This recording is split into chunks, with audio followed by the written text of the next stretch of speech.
because the RBA will decide today whether or not to cut interest rates again.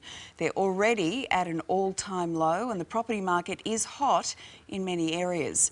Property mogul John McGrath says there's only one place people should be looking to buy at the moment, and he joins us now to explain. Good morning to you, John. Morning, Lisa. We'll get to that hotspot in just a moment, but first up, the Treasury Secretary said yesterday that Sydney and parts of Melbourne are experiencing a property bubble. Do you believe that's the case? No, I think the Sydney, Melbourne markets are red hot, and I think they've probably gone close to where they're going to go in this cycle. But I think Sydney and Melbourne might still have a few percent to go, but we're almost at the top of the market, I think. But if that's the case, why did those property prices drop back 0.7%? It's always hard to take a small period of time, a quarter or a month out, but overall we've seen about a 40% increase in the last 3 years in Sydney, and Melbourne has been close behind. The rest of Australia, however, has been fairly flat. So I think it's really been, a market demand has been driven in the two big cities in Australia at the moment. Well, looking at those two big cities, do you think people should wait before they buy when things are so hot? Look, it's always hard to predict where we're at the top or not. I think we're close to the top of the market, and often when we get to the top, there's going to be a small correction for a period of time.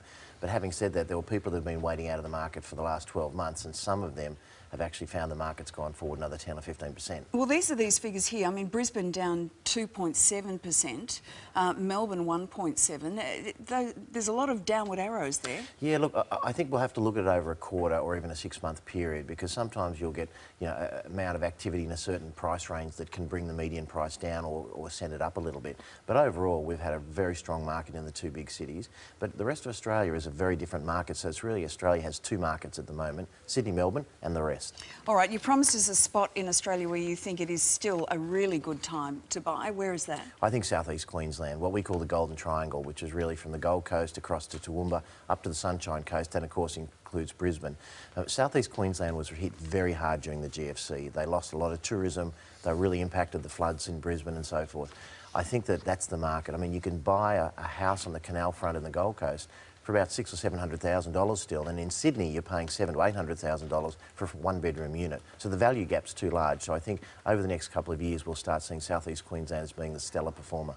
For a lot of people, the prices of property right now are just crazy. What's your advice to people who do want to get into the market and are finding it difficult? I think don't panic and don't stretch yourself. You have to find a property in a market that you can afford. So a lot of young people especially, they're staying home for a couple of extra years and they're using their income and renting a property out. So that could be a good way of going around it. Or you might have to buy in somewhere like southeast Queensland if you can't afford Sydney or Melbourne. But I think the worst thing you can do is overstretch your budget. Even with low interest rates, inevitably they'll go back up.